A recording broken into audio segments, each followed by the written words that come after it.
everybody, and welcome back to Walking the Blunt Blade. Check this out.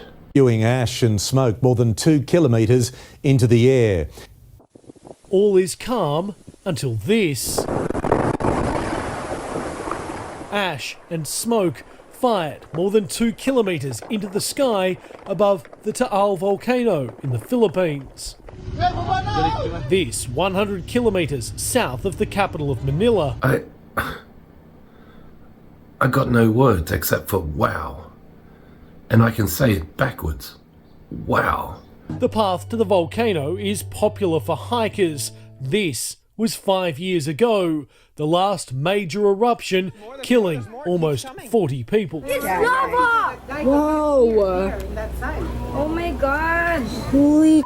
Mother Nature is just unbelievably powerful, is it not? Wow.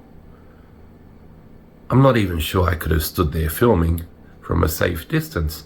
I probably would have shat a Miyaga. Unbelievable. Good morning, everybody. Cheers.